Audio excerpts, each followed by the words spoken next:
예, 주님 안에서 여러분께 문안 인사드립니다. 우리가 이제 이 마이크가 좀 켜져 있는 거죠, 그죠? 예. 얼마 전에 뭐 영미하고 되게 즐거우셨죠, 그죠?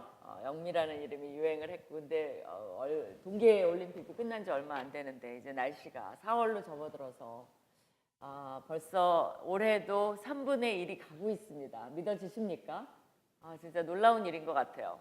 이렇게 날이 빨리 지나갈 수가 없어요. 좀 있으면 또 2019년이 올 것 같아요. 그죠? 어쨌든 이렇게 귀한 예배에 초대해 주셔서 감사를 드립니다.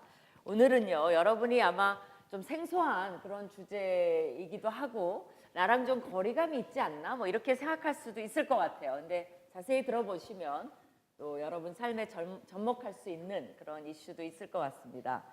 모 백화점에서요, 성인 고객 1만 9천 명을 대상으로 설문조사를 했어요. 여성이 가장 선호하는 선물이 뭐였을까요? 한번 맞춰보세요. 여성은 알아야 돼요, 그죠? 근데 남성도 알아야 돼요. 어떻게 알았어요? 정말 이거 맞추기 쉽지 않은데 가방이래요, 가방. 무슨 가방일까요? 가방은 맞았어요. 예?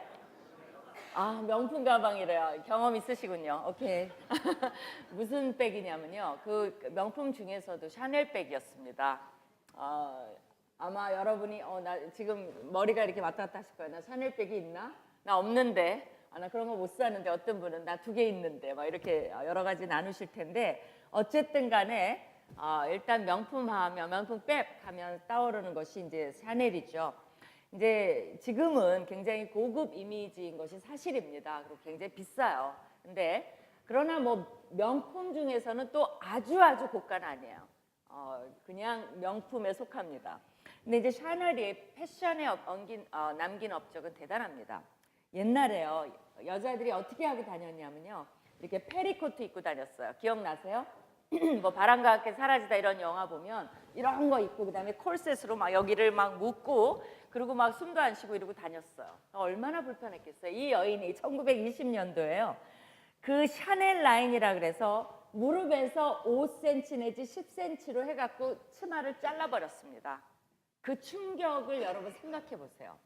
그렇게 해서 여성이 편리하도록 그렇게 만들어버렸어요. 또 블랙이라는 컬러, 저도 지금 검정을 입었는데 이게 장례식장이고 굉장히 유색인종의 스티그마였어요. 근데 그 블랙이라는 컬러로 옷을 만들었어요. 여성의 의상. 아름답다라고 블랙 컬러도. 사실 블랙이 추한 건 아닌데 나쁜 이미지가 있으니까 이거를 좋은 이미지로 만들어버린 거예요. 그 다음에 이제 또 어떤 일을 했냐면, 남성의 속옷이 저지라는 감이었어요. 근데 그것이 얼마나 편했겠습니까? 속옷이니까.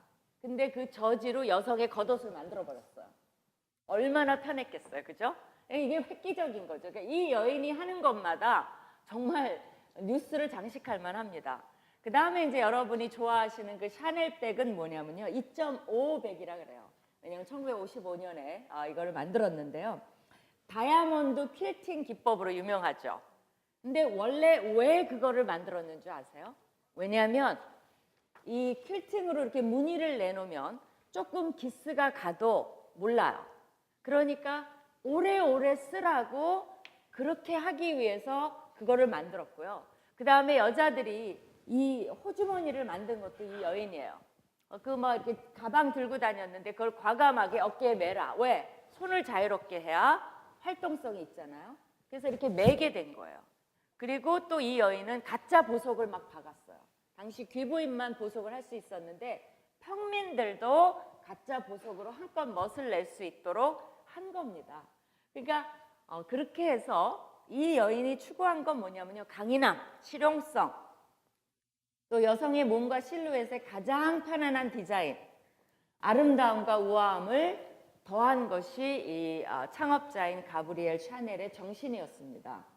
그래서 재밌는 건 뭐냐면 어떤 분이 이런 말을 했어요. 샤넬은 일하는 여성을 위해서 가방을 만들었어요. 근데 지금은 어떻게 돼버렸냐면 그 가방을 사기 위해서 일하는 여성이 많아요. 그걸 사기 위해서. 그렇죠? 아이러니죠. 원래는 모든 사람이 편안하게 하라 그런 것이 지금은 명품이 돼서 몇 사람만 살 수 있는 그런 가방이 되어버렸습니다. 어쨌거나 여러분이 마음이 심란하실 수도 있어요. 어머나 은혜 받으러 왔는데 왜 명품 얘기를 해서 내 속을 뒤집어놔, 그죠? 없는 사람은 없는 대로 또 머리가 이제 막 복잡하신데 이제 그런 것은 아니고요. 우리가 이런 속에서도 그것이 그 명품이라고 무조건 나쁜 게 아니라 그 역사를 보면 그렇구나라고 인정이 되는 것들이 있습니다. 그러면 제 질문이 이거예요. 도대체 샤넬의 이런 생각은 어디에서 온 걸까요? 어디에서 이런 생각이 왔을까요? 그게 제 질문이에요, 사실은 핵심이.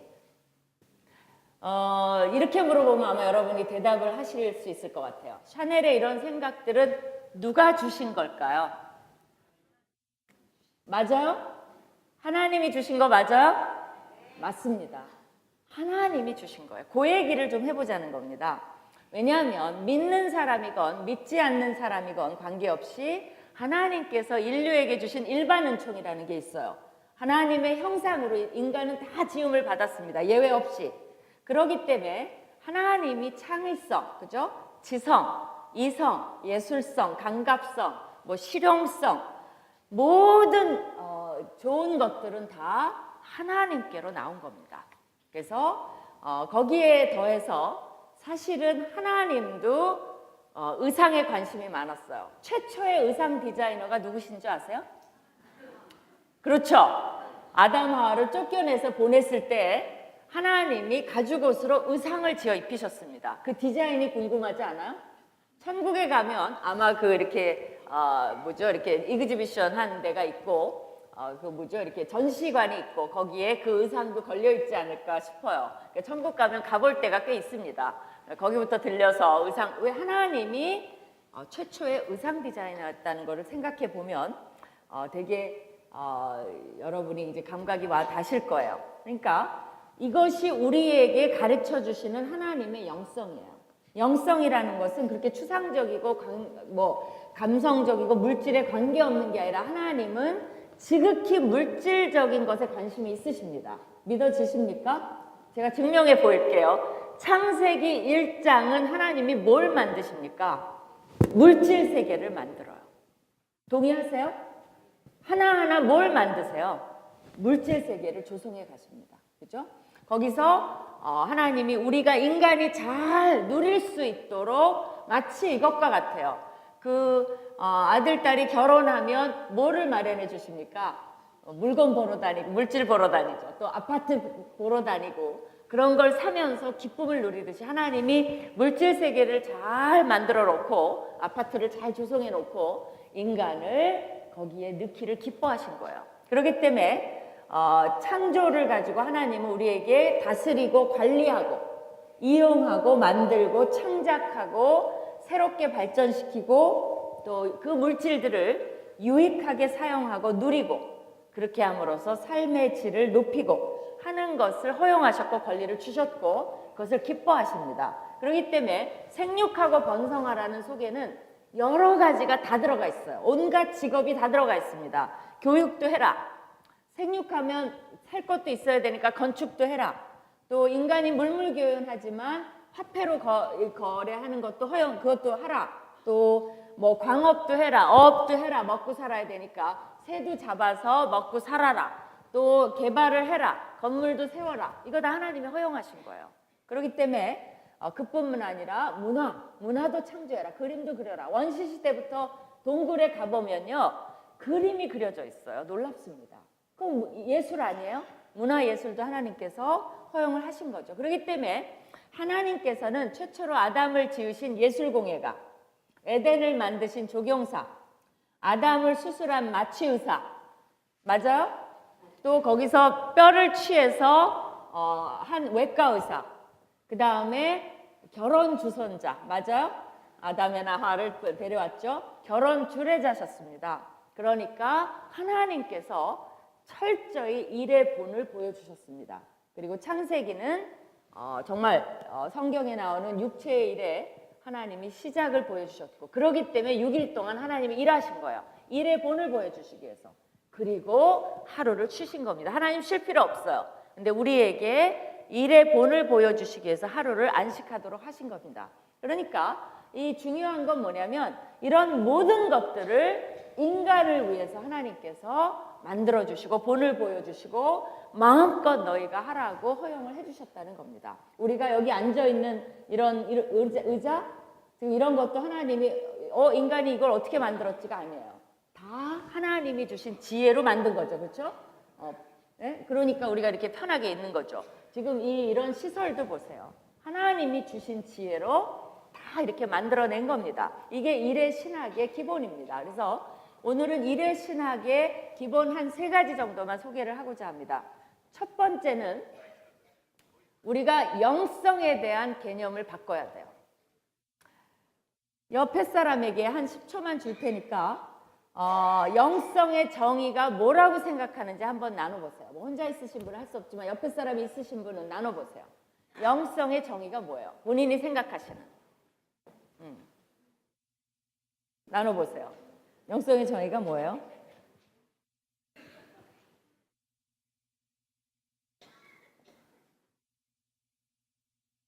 왜 웃고만 계세요? 예, 아마 여러분마다 정의가 다 있으실 거예요. 그리고 학자들의 책을 열어보면 아마 영성에 대해서 온갖 좋은 말을 다 할 겁니다. 근데 그 중에서 제가 오늘 강조하고 싶은 건 뭐냐면 영성이라는 거는 저 위에 둥둥 떠다니는 무슨 비현실적인 그런 것이 아니라 영성의 정의 중에 반드시 들어가야 되는 게 현실적이어야 된다는 겁니다. 제가 증명해 보여드릴게요. 구약학자였잖아요. 그리고 이제 지금도 있지만 구약 교수였잖아요. 구약을 많이 가르쳤습니다. 근데 하나님이 율법을 주셨어요. 율법은 나쁜 게 아니에요. 하나님이 직접 주신 거예요. 그렇기 때문에 율법 안에는 뭐가 들어가 있냐면 하나님의 철학이 들어가 있어요. 하나님의 가치관이 들어있어요. 그래서 율법 연구는 정말 중요합니다. 그럼 우리가 하나님의 성품, 성격 이런 것도 엿볼 수 있는 것이 율법이에요. 근데 그 율법에 있는 거 몇 가지를 소개해 드릴게요. 뭐라 그랬냐면 가난한 자들과 고용인들을 학대하지 말라고 나옵니다. 지금 언론에 나왔으니까 무슨 항공에 무슨 분이 이제 물컵을 어떻게 했다라 그래서 지금 조사에 들어갔어요. 뭡니까? 안 통하는 거죠. 율법에 어긋나요. 다른 인간에게 어떤 인간도 그렇게 할 권리가 없습니다. 그것이 율법이에요. 그죠? 그 다음에 일용직 품삯은 해가 지기 전에 지불하라고 나옵니다. 왜? 그게 그 사람 가족이 기다리고 있어요. 그거 없으면 food on the table, 그 음식을 못 올려놔요. 그렇기 때문에 내가 어려워도 일용직 이거는 다 줘야 돼요. 어떤 젊은이가 뭐라 그러냐면 사장님이 오셔갖고 월급 줄 돈이 별로 없다라고 참으라고 그러면서 살짝 보니까 본인은 벤츠로 차를 바꾸셨더래요. 그거는 악덕 고용주에 속합니다. 그렇게 하면 안 된다고 율법에 나와요. 그 다음에 그 외국인과 고아가 공정한 재판을 받지 못하는 일이 없도록 하라고 말씀하십니다. 그러니까 우리가 사법권의 독립, 그 중립성 이런 거는 굉장히 중요해요. 이거는 구약에서부터 하나님이 얘기하신 겁니다. 그러니까 국민들이 기독교인들이 교회만 나오고 주여 주여 하면서 사법권의 독립에 관심이 없으면 율법을 안 지키는 거예요. 우리는 거기에 관심을 가져야 돼요. 중립적으로 안 하면 우리도 언론에 얘기를 보이스를 올려야 되는 겁니다. 중립적으로 해라. 왜? 누구도 불공평한 재판을 받을 권리는 보장이 없어요. 공평한 재판을 받을 권리를 우리가 보장을 해주는 것이 기독교의 영성입니다. 그러니까 여러분이 세상 돌아가는 일에 반드시 관심을 가져야 돼요. 난 몰라. 나는 그냥 교회 다니고 은혜만 받을래. 이미 영적이 아니에요. 이기적이에요. 잘못하면. 그죠? 그 다음에 이삭죽기라는 게 있습니다. 이삭죽기는 어떤 거냐면요. 그것이 밭의 곡식이든 포도 열매든 올리브 열매든 관계없이 추수를 하면 어떤 일이 있습니까? 이제 보리 추수를 했다고 합시다. 그럼 일꾼들이 추수를 딱 해갖고 가요. 그리고 딱 돌아보면 그 아직도 달려있는 거, 땅에 떨어져 있는 거, 뭐 여러 가지가 남아있어요. 그럼 하나님이 뭐라 그러냐면 2번째 추수하지 말라 그래요. 가서 싹쓸이 하지 말라 그래요. 한 번만 추수하면 후퇴해. 너는 충분히 먹을 게 있어. 그죠? 한 번 추수했으면 먹을 게 충분히 있어. 나머지 떨어지고 붙어있는 것들은 이삭을 줍는 가난한 자들에게 양보하라고 말해요. 그게 그 당시의 사회보장제도예요. 그게 룻기에 나오죠. 우리가 계산을 해봤어요. 그렇게 해서 부지런히 다니면서 이 고아와 가난한 자와 그 외국인들이 가서 그거를 다 객들이 가서 그걸 다 주워 모으면 힘들지만 보릿고개 플러스해서 1년 내내 먹고 살 수 있는 양식이 나와요. 풍족하지 않지만 조금만 관용을 베풀면 그게 바로 뭐냐면 상생이에요. 조금만 관심을 가지면 온 국민이 다 먹고 살 수 있게 해줬어요. 왜 그래요? 이게 하나님이 주신 거라면 왜 내 밭인데 내 마음대로 못해? 내가 내 마음대로 하지 아니에요. 누구 덕분에 풍년이 들었습니까? 하나님이 비와 햇빛을 주지 않으면 절대 풍년이 안 들어요. 그러기 때문에 네가 나를 조금이라도 인정한다면 양보해. 근데 그것도 안 했어요. 이스라엘 백성들이. 그러니까 하나님이 나중에 예언서에 보세요. 얼마나 진노하는지. 네가 가난한 자들을 나 때문에 먹고 산다며. 내가 모든 물질은 내가 줬다며. 근데 가난한 자들을 그렇게 학대해? 막 진노해갖고 나중에 나라를 다 망가뜨리시잖아요. 그러니까 우리가 하나님이 너무나 저를 속이지 말라고 말하고요. 남의 생계에 관계된 거는 저당 잡지 말라고 얘기해요. 저녁이 되면 추위에 떠는 사람들을 위해서 겉옷은 돌려주라고 말합니다. 왜냐하면 그들이 부르짖을 때 내가 너를 가만히 안 두겠다라고 말씀을 하십니다. 그러니까 하나님이 장부 속이지 말라 그러고 이런 것들을 그 율법에 보면 굉장히 자세히 얘기하고 있고요. 노사관계도 얘기를 하고 있습니다. 노동자들도 그렇다고 주인을 함부로 하지 말고 하나님 앞에서 일하고 또 주인들도 그죠? 사면 사도 하나님 앞에서 조심스럽게 그들을 대하고 인격적으로 대하고 이런 것들을 굉장히 얘기를 많이 합니다. 제가 보니까요. 이제 저희 앞에 그 편의점이 있는데 제가 가끔 가보면 그 알바생이 하나가 있었어요. 그 친구는 가면 뭐 하고 있냐면 게임하고 있어요. 주로 이제 밤에 일하잖아요. 게임하다가 손님이 오면 난리가 나는 거야. 왜 게임도 해야지 손님도 받아야지. 그러니까 제가 쳐다보고 막 이렇게 하면서 얼른 돈을 이렇게 카드 계산해주고 주고 또 게임을 해요. 안녕히 가세요. 그러고 관심이 없어요. 그래서 그런 친구는 여러분 만약에 그 친구가 기독교인이라면 하나님 앞에서 정말 잘못된 거예요. 그 친구는 돈을 아무리 적게 받고 많게 받고 소용이 없습니다. 주인의 돈을 착취하고 있는 거예요. 누가 그 시간에 게임하라고 고용을 했습니까? 근데 주인이 없거든요. 밤에 한밤중에는. 그러니까 그러고 있는 거예요. 그래서 내가 저러면 안 되는데 왜냐하면 하나님도 그 친구를 보고 계세요. 내가 저 친구를 어떻게 할까? 하나님 눈밖에 납니다. 근데 아니나 다를까 어떻게 알았는지 또 가보니까 바뀌었어요. 근데 이 친구는 알바생인데 너무 놀랐어요. 제가 이렇게 앉아있다가 오니까 딱 서요. 그래서 이제 제가 뭐 물건 사갖고 이렇게 와서 이제 얹혀놨어요. 그랬더니 딱 쓰더니 더 사실 것이 없으십니까? 그래요. 그래서 나도 깜짝 놀랐어요. 너무나 대조가 돼서 그 친구 얼굴을 빤히 보고 더 사실 게 없냐 그러니까 사실 보게 되더라고요. 그래서 밑에서 더 살 거 없나 해서 껌 좀 올려놓고 뭐 이렇게 되더라고요. 그러니까 또 뭐라 그러는지 아세요? 다 사셨습니까? 그러더라고요. 그래서 다 샀는데요. 그러니까 계산을 해주고 딱 하더니 안녕히 가십시오. 다음에 또 오십시오. 그러더라고요. 자, 하나님이 이 두 친구를 보면 누구 인사관리를 해주실까요? 두 번째 친구예요.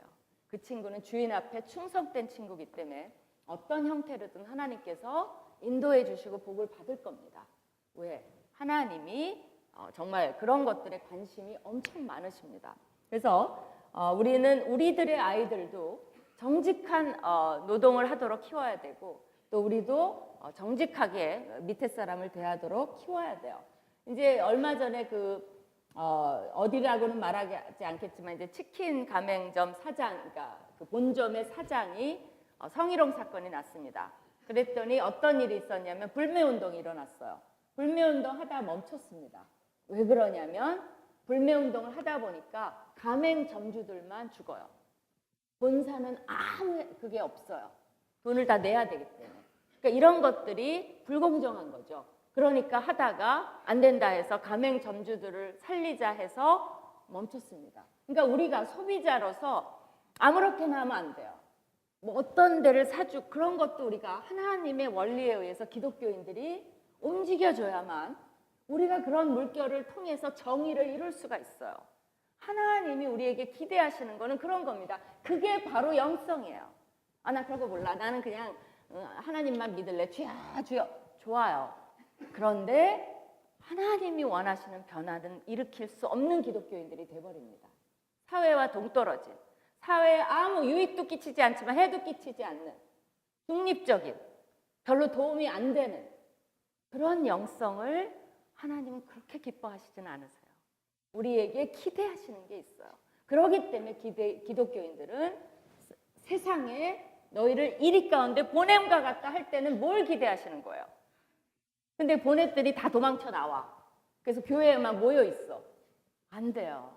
교회는 여러분들의 영성을 힘있게 나가서 사회 속에서 이리 가운데 살려고 도와주는 것이고요.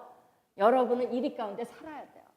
그럼 얼마나 초조하겠습니까? 언제 잡아먹힐지도 모르고 어떻게 당할지도 모르니까 지략을 가지고 영성을 가지고 그야말로 이들을 이길 생각을 하고 영향을 주고 변화를 일으켜야 되는데 싫어 하고 교회로 다 온다면 하나님의 여러분을 보냄, 그게 제자예요. 보냄을 받은 자, 제자화가 약화가 되는 겁니다. 제가 지난번 기억나세요? 추석 때 우리가 한 10일 이상의 휴일이 있었어요. 기억나세요? 이제 돌아다녀 보니까 어떤 가게들은, 많은 가게들이 하루 추석날 문 닫고 다 문을 열더라고요. 그래서 처음엔 저도 모르고 지독하다, 저렇게 돈을 벌어야 되나, 좀 쉬지. 근데 조금 있다 깨달았어요. 왜 그런지.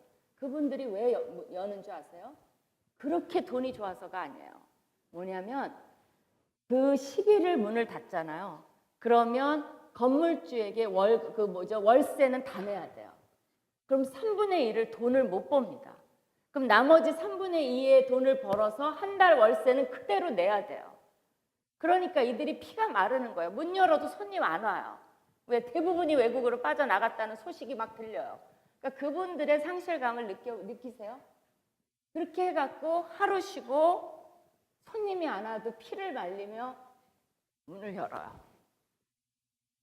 그래서 우리도 나가서 다 사 먹자 그랬어요. 우리도 집에 있었는데 나가서 사 먹읍시다. 그래서 요새는 정말 건물주가 조물주보다 더 무섭다 그래요. 근데 만약에 이게 될지 안 될지 모르지만 크리스찬 건물주들이 다 나서서 이번에는 3분의 2만 내세요. 10일은 쉬니까. 그리고 열흘은 쉬세요라고 해줬다라고 합시다. 사회가 어떻게 반응했을까요? 감동이었을 것 같아요. 물론 건물주도 그거가 생계, 그거 안 받으면 굶어 죽어. 그러면 받을 수도 있어요. 그거 자기 생계니까. 그러나 자기는 넉넉해요. 그건 엑스트라 돈이에요. 그거 없어도 살 수 있어요, 한 달. 그러면 그 3분의 1 용납해주면 하나님이 어떻게 생각하실까요? 그게 영성이라는 거예요. 내가 뭐 내 돈이고 그거 받는데 뭐 남들도 다 받는데 좋아요. 그러면 그건 영성은 아닌 거예요. 그냥 평범한 사람이지. 하나님이 사회에 감동을 주는 기독교인들을 찾고 있는 겁니다. 그래서 제가 월세를 받더라도 한 번씩은 돌아보라고 말합니다. 월세 받는 사람이 나갔어요. 그건 괜찮아요. 그러면 올릴 수도 있어요. 근데 원래 있으려고 그랬는데 내가 돈을 올리니까 나간다 그래요. 그럼 한 번쯤은 돌아봐 줄 필요가 있습니다. 왜 그러냐? 올려서 그러냐? 네, 그거 낼 돈이 없습니다. 그럼 어떻게 해줄 수 있죠? 그냥 있으세요. 안 올릴게요. 왜냐면 나 때문에 거리에 나아가서 한 가족이 울고 있다면 우리가 월세를 올려서 하나님이 그거를 기뻐하시지 않습니다. 내가 너 잘 먹고 잘 사는 거에 관심이 없다라고 하나님의 관심을 꺼버리세요. 내가 축복을 다시는 안 하겠다라고 하실 수도 있어요. 그렇기 때문에 우리가 그것이 이웃을 내 몸과 같이 사랑하는 거예요. 내 이웃을 돌아보는 거예요. 그들이 잘 살고 있나? 또 자기 회사 사원들, 점원들 그들이 괜찮나? 그런 것들을 돌아보는 거예요. 어떤 사장님은 그렇게 하신대요. 뭐 경사가 났을 때는 바쁠 때는 안 가는데 직원들이 뭐 부모님이 아프시거나 병이 있거나 슬픈 일이 있을 때는 꼭 가신대요. 그래서 그걸 보고를 하게 한대. 밑에 사람한테 직원의 뭐 누가 어머님이 아프시다든가. 그래서 어느 직원의 이제 어머님이 병원에 입원하셨어요. 근데 이 사장님이 이제 꽃다발과 이런 걸 갖고 갑자기 나타나신 거예요. 그러니까 그 입원해 있는 엄마도 놀라시고 그러니까 이게 일어나야 되겠는데 일어나지 사장님이 오셨으니까 그러니까 일어나지 말라고 해갖고 이제 앉아 있는데 대개는 형식적으로 갈 수 있잖아요. 들려서 뭐 쾌차하세요. 그리고 이제 뭐 5분 정도 있다 갈 수 있는데 이분은 30분 정도 앉아서 이 얘기 저 얘기 그러니까 다들 초조한 거예요. 저 바쁘신 분이 가야 되는데 안 가는 거예요. 30분을 충분히 한 다음에 얘기도 듣고 그러시군요. 빨리 나셔야 되는데 하면서 갈 때 근데 제가 기도 한번 하고 가도 될까요? 그럴 때 여러분 거절할까요? 아니요. 기도하세요. 안 믿는 분이라도 기도하세요. 그래서 기도해주고 가니까 그게 그러니까 이분은 일부러 그러는 게 아니야. 그거를 어떻게 하면 가장 우리 직원들이 위로를 받을까를 생각해서 그렇게 하기로 한 거예요. 너무 감동이죠. 그러니까 엄마도 네가 회사를 좋은 데 들어갔구나 이제 라고 이렇게 하신다는 겁니다. 그렇기 때문에 우리의 영성은 우리의 삶 속에서 찾아야 됩니다. 그것이 하나님이 기뻐하시는 영성이에요. 하나님이 되게 성격이 재밌어요. 그 율법 중에 이런 것도 있어요. 소가 이렇게 사람을 받는 버릇이 있어요. 근데 그걸 알면서도 주인이 그 소를 묶어놓지 않으면 누구 책임이라 그러세요? 주인 책임이에요. 하나님이 현대에 그걸 썼으면 뭐라고 썼을까요? 개, 그죠? 반려견이 남을 무는 습관이 있어. 그럼 뭐라고 썼을까요? 그걸 알면서 반려견을 묶지 않으면 누구 책임이에요? 주인 책임이에요. 그렇기 때문에 반려견들을 묶는 게 영성입니다. 난 싫어. 우리 개는 그런 거 싫어해. 그러면 아무리 동물을 위해도 사람보다 더 위하는 건 옳지 않아. 사람이 더 소중합니다. 그래서 묶으라는 거예요. 그런 것들이 영성입니다. 아무도 안 봐도 기독교인들은 반려견이 응가를 하면 어떻게 해야 돼요? 반드시 그거를 집어넣는 게 영성이에요. 그러니까 그런 식으로 하면 모든 우리나라 사람들이 이렇게 생각해야 돼요. 기독교인은 일단 안심해도 돼. 얘네들은 하나님의 율법이 있어서 율법적으로 살라는 게 아니에요. 하나님의 율법의 원리가 있어서 그 율법대로 잘 해. 그러니까 기독교인들을 걱정하지 말자. 이게 우리의 간증이 돼야 돼요. 근데 그런가요? 여러분이 기독교인이라면 무조건 믿어줘요? 저 기독교인인데요. 그러면 그러시군요. 가보세요. 이래요? 관계없죠. 지금은 더 기독교인을 의심의 눈으로 보고 그런 거 소용없다라고 말하는 지경이니까 우리가 정말 많이 잘못한 거죠. 이제 영성은 그렇게. 두 번째, 하나님의 영성은 다른 사람에게 유익을 가져와야 돼요. 반드시. 하나님이 6일 동안 일하셔서 누구에게 유익을 가져왔습니까? 모든 인류와 동물, 식물, 환경, 좋은 환경을 만들어놨어요. 하나님은 인류와 동물하고 식물에게 유익을 끼치는 일을 하셨어요. 그게 본이에요. 그러면 우리도 하나님처럼 일하되 유익을 가져와야 돼요. 누군가에게 유익을 가져와야 돼요. 그래서 직업을 택해도 남에게 해를 끼치는 직업은 하나님이 기뻐하시지 않는 게 당연하겠죠. 그렇죠? 그래서 해야 되는데 이제 제가 하나 예를 들어드리면요. 그 제리백이라는 사람이 있는데요. 잠깐 물 좀 마실게요. 이 물도 하나님이 주신 거라 맛이 있습니다. 정말. 그 제리백이라는 사람이 있는데 이제 이 친구가 우간다에 갔어요. 이제 우간다에서 관찰을 해보니까 아이들이 물을 퍼 나르는 거예요. 하루 종일. 근데 하루에 20분 정도 거리예요. 그거를 5번 물을 날러요. 근데 10살 아이들은 한 번에 10kg의 플라스틱 백을 메고 나릅니다. 10kg 쌀 아시죠? 우리 여성분들 너무 잘 아시죠? 우리 못 들고 와서 배달시키잖아요. 그거를 10살짜리 미만 애들이 날라요. 10살 이상은 20kg를 날라요. 물이 있어야 사니까. 그래서 그 아프리카에 그거를 누가 개발을 했어요. 그 이제 플라스틱 통인데 둥그렇게 만들어서 물을 담고 굴려가요. 그죠? 그거 보셨죠? 아직 아닌데. 굴려가는데 이 친구가 이제 가만히 보니까 거기는 우간다는 길이 울퉁불퉁해서 이걸 쓸 수가 없어요. 굴리는 거를. 이 언덕에 굴리려면 어떻게 해요? 더 힘들어요. 그죠? 평평해야 이게 작동이 되는 거예요. 그래서 이게 쓸 수가 없어요. 그러다 보니까 이 친구가 이거를 이렇게 캔을 막 들고 이러는데 그러지 말고 백팩을 만들어서 캔을 넣어줘야 되겠다라는 발상을 한 거예요. 이제 보여주세요. 그래서 백팩을 만들었어요. 저 어때요? 괜찮아요? 네. 그리고 그 다음 것도 보여주세요. 저런 모습이에요. 그래서 이 친구는 이제 이거를 하나씩 사십시오. 그러면 이 친구들에게 이런 백팩을 만들어 줄 수 있습니다라고 이제 전 세계에 알렸는데 아무도 안 사요. 저런 거 사시겠어요? 그러니까 물론 자선으로 사줄 수는 있어요. 근데 사면 어떻게 되죠? 바로 버려요. 그죠? 우리가 저걸 갖고 뭘 하겠어요? 그러니까 안 팔리는 거예요. 의외로. 막 사람들이 호응을 할 줄 알았는데 안 팔려요. 그래서 또 생각을 했는데 디자인을 다르게 해야 되겠다. 이쁘게 해야 되겠다. 그래서 우간다의 여성들을 동네 여인들을 모아서 재봉틀을 사고 해갖고 이 비즈니스를 시작했어요. 이 여인들이 굉장히 이쁘게 그 백팩을 만들어요. 그러면 하나를 사면 하나가 저 사람들에게 혜택으로 들어가고 여인들은 공장에서 일을 했기 때문에 돈을 받아요. 그러니까 이게 삼중 유익이 있어요. 그 경제가 돌아가고 그 돈으로 아이를 교육시키고 아이는 또 백팩을 얻고 또 이 친구는 그걸로 수익을 좀 남기고 해서 비즈니스를 하고 그렇게 해갖고 백팩 보여주세요. 그 다음 거. 저거 어때요? 저거는 나름 조금 이제 아프리카 풍이 있지만 우리도 살만하죠? 그럼 우리도 쓰고 다니면 시장도 갖고 다니고 뭐 물건도 넣어놓고 할만해요. 그러니까 이런 식으로 누구나 다 이렇게 하라는 건 아니에요. 그러나 우리가 비즈니스를 하는 목적은 다른 사람처럼 돈 벌고 나만 잘 먹고 골프 치고 골프 좋아요. 다 쳐도 돼요. 그런데 그 마음속에 하나님의 마음이 없다면 그건 뭐예요?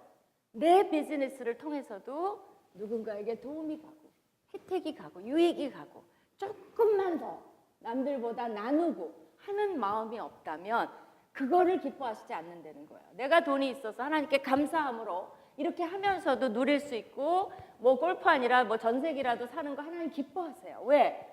욥은 동방의 최고의 부자였어요. 여러분이 위로를 삼으려면 돈 버는 거 중요해요. 근데 욥은 의로움을 잃지 않았어요. 하나님이 원하는 영성은 그런 거예요. 돈 벌 만큼 버세요.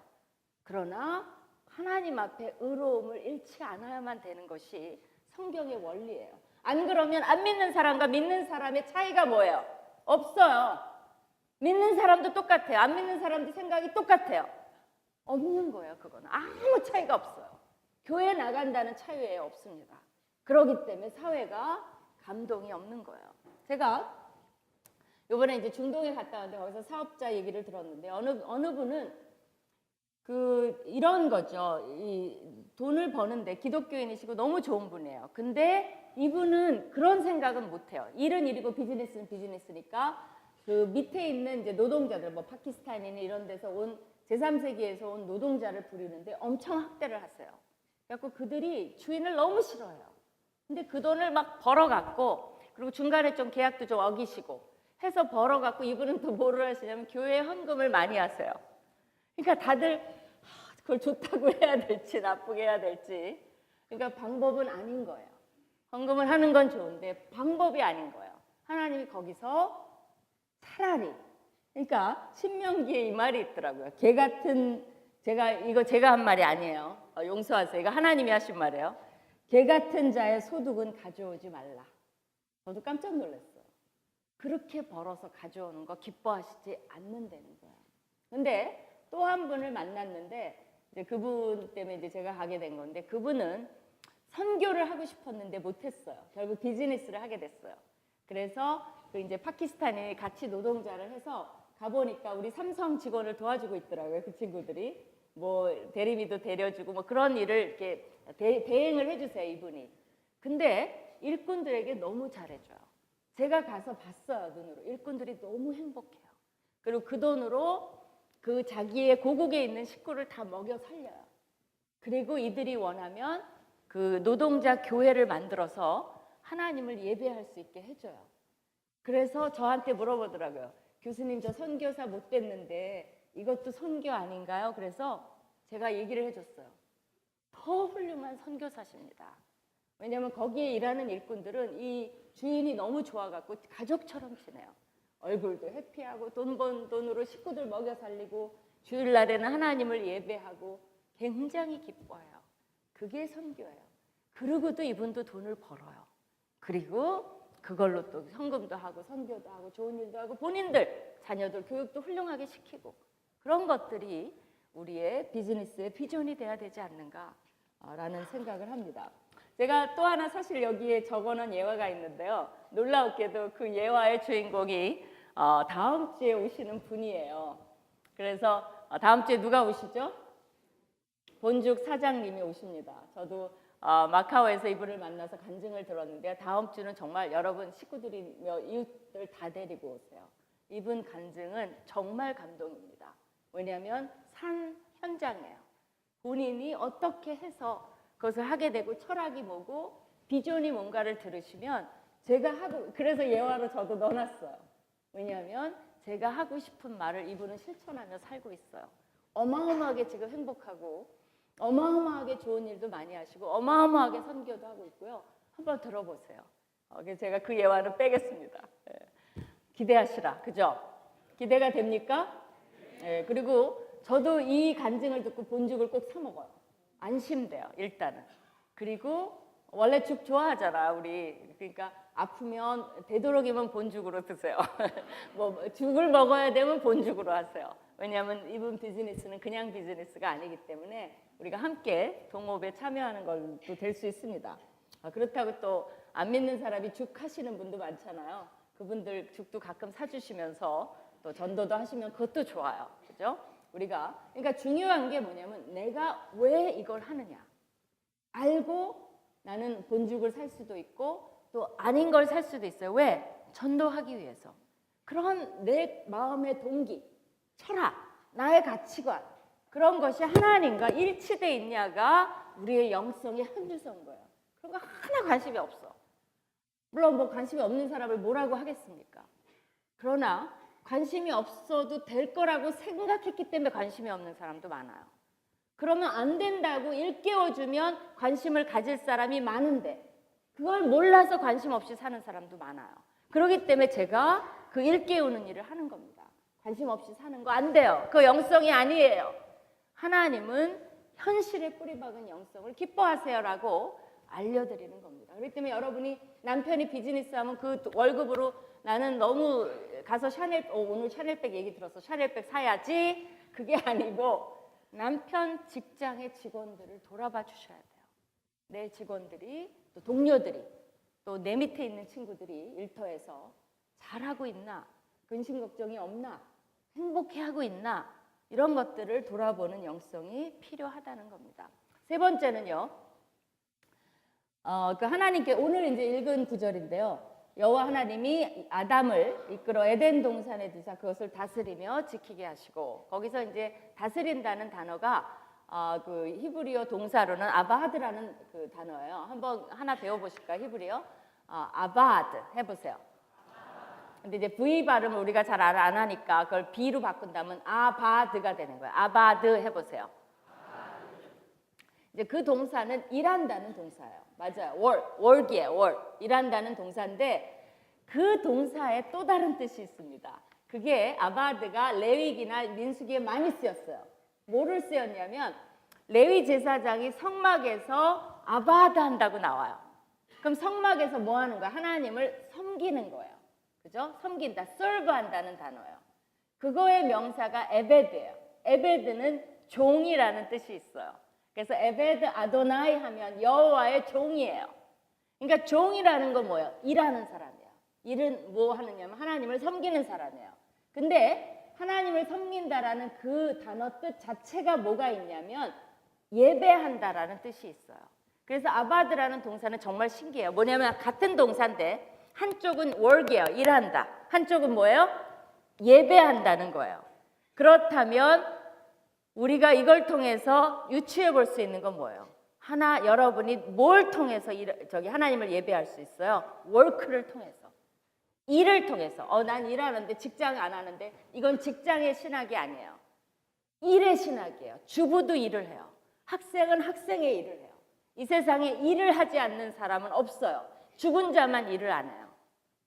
그렇기 때문에 우리 모두는 우리의 일 속에서 하나님을 예배할 수 있어야 돼요. 그것이 아담에게 명령한 겁니다. 그리고 하나님께서 그거를 기대하시는 거예요. 그래서 신기하게도 하나님이 타락 전에 두 가지를 하셨어요. 만드셨어요. 그게 뭐냐면 가정이에요. 홈이에요. 홈. 결혼. 그죠? 결혼시켰잖아요. 그 다음에 두 번째는 뭐냐면 일의 본이니까 work이에요. 합하면 뭐예요? homework이에요. 숙제예요, 숙제. 우리에게 두 가지 숙제를 줬는데 가정을 잘 지켜라. 두 번째, 일터에서 하나님을 예배하라.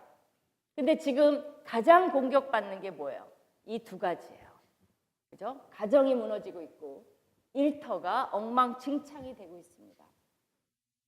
저는 지금 이 얘기를 해도 될지 모르겠어요. 녹화가 되나요? 모르겠는데 그냥 우리 안에서만 하고 잊어버립시다. 근데 이게 너무나 공적인 현실이기 때문에 얘기를 안 할 수가 없는 것 같아요.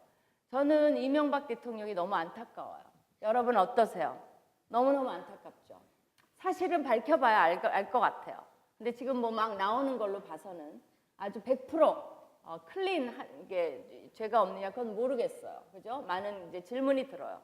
그러나 사실은 그거를 떠나서 그렇게 한 사람이 재계에서 꼭대기에 올라갈 수 있고 또 정계에서 한 나라의 대통령까지 된다는 건 그거는 보통 뭐라 그러냐면 천운이라고 얘기합니다. 천운.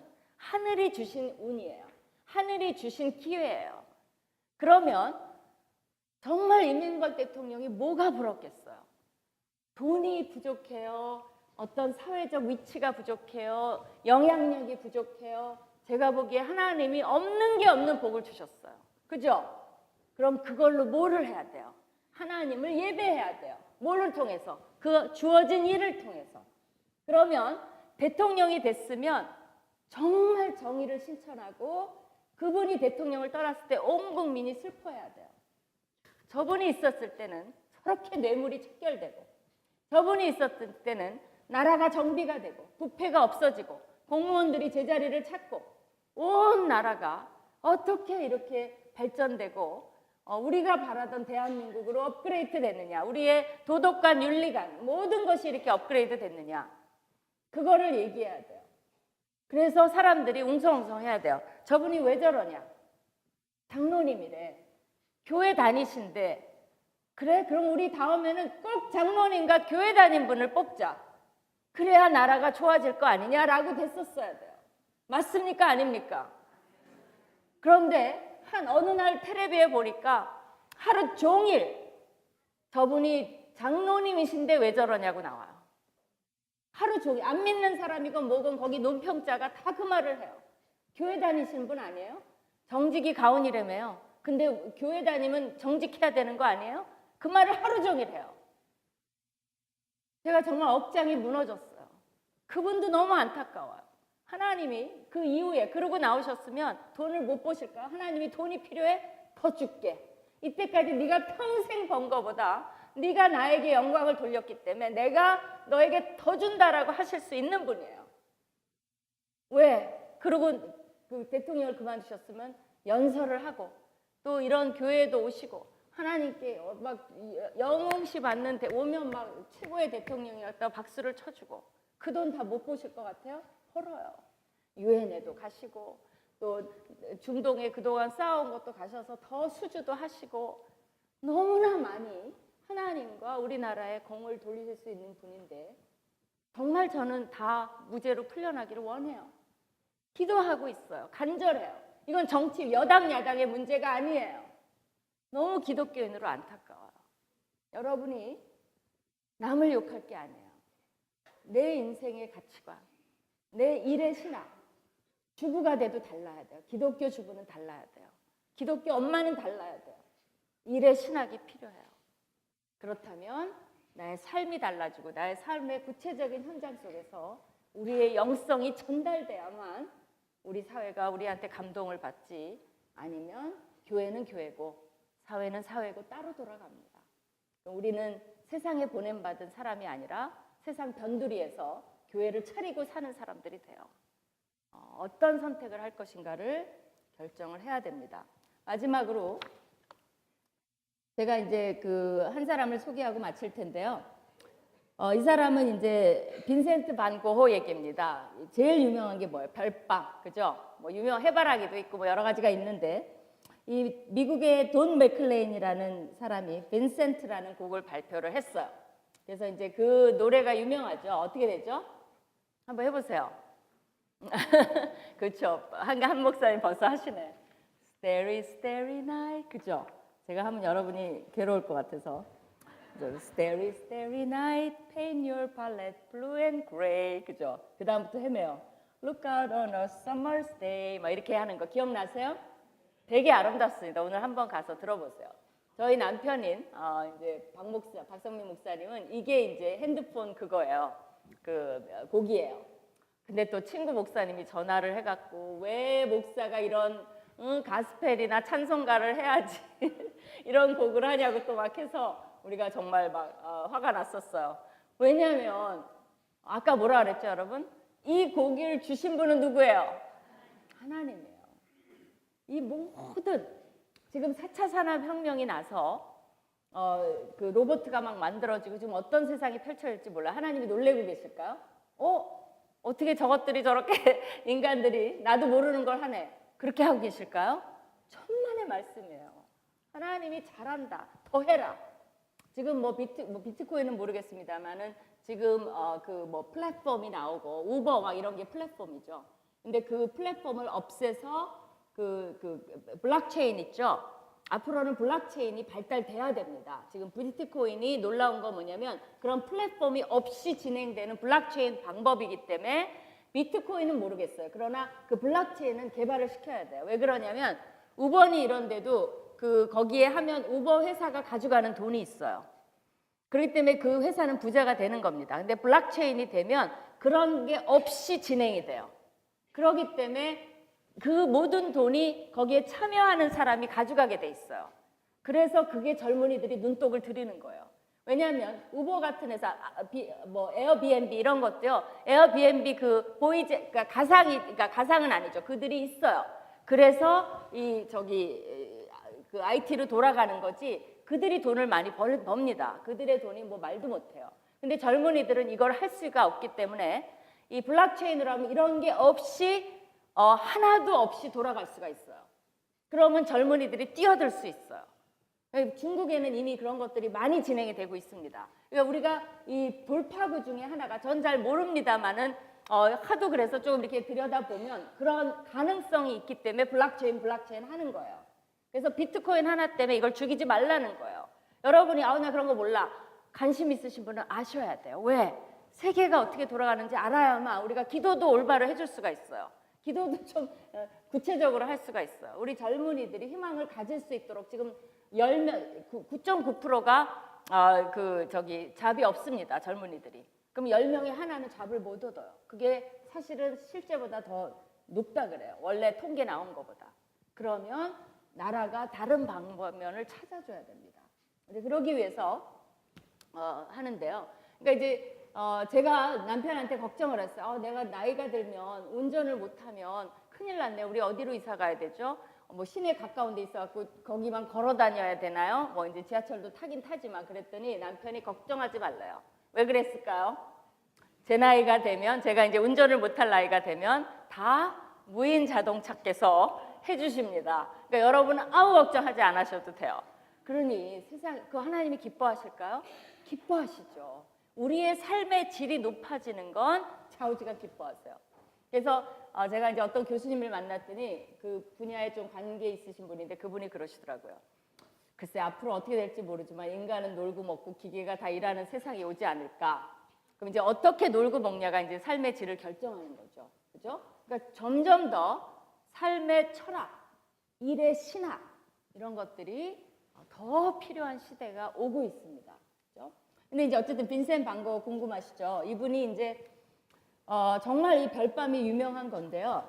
이때 이미 이제 반 고흐는 자기의 귀를 잘랐을 때고요. 생리미 요양원에서 요양하고 있을 때 이제 이 그림을 그린 겁니다.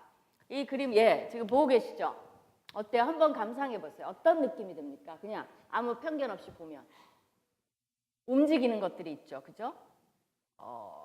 아래 마을이 있고 마을 위에서 저 별들이 휘황찬란하게 그야말로 요동을 치죠.